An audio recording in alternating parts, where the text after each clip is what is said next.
Alright, imagine this. You're grabbing a snack from the grocery store, read the label, and think you're making a healthy choice.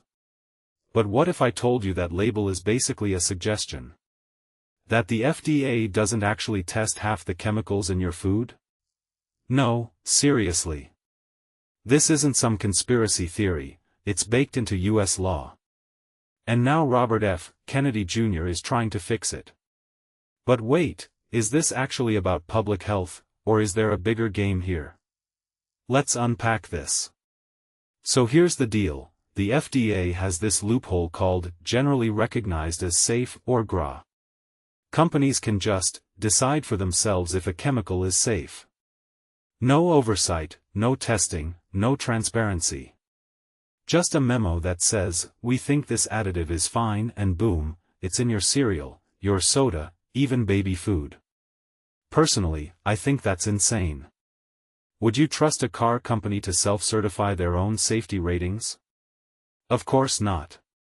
But when it comes to what we eat? Suddenly that's acceptable? Makes zero sense. Now RFK Jr.'s plan is supposedly going to crack down on this.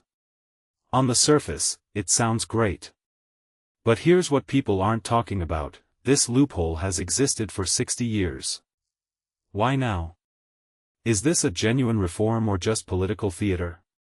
Because let's be real, regulatory changes like this take years, and presidents usually don't touch food policy unless there's serious pressure.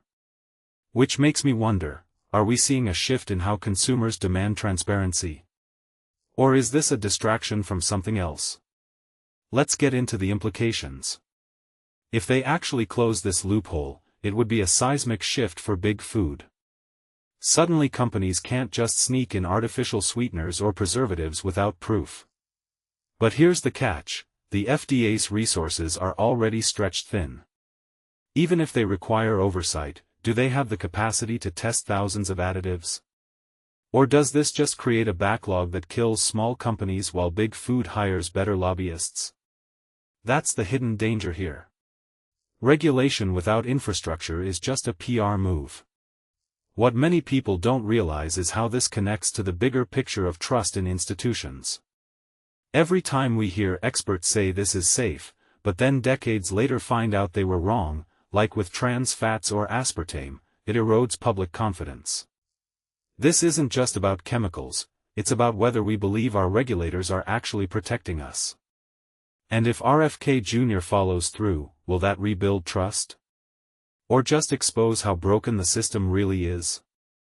A detail I find fascinating is the timing. This announcement comes as obesity rates hit record highs and autoimmune diseases are spiking.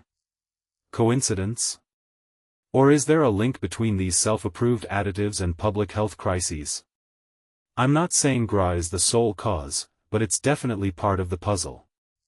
And here's the kicker, the people who approved these chemicals decades ago? Many had ties to the very companies they were regulating. That's not oversight, that's collusion. So here's my take, this plan could be a game changer, but only if it's not watered down. We need independent testing, full disclosure laws, and penalties for companies that lie about safety. Because right now, your food is basically a chemistry experiment where you're the lab rat. What do you think? Is this the beginning of real change, or just another empty promise? Let me know in the comments. And if you want more deep dives into how our food system really works, hit that subscribe button. Stay curious, stay skeptical, and maybe, just maybe, read those ingredient labels like your health depends on it.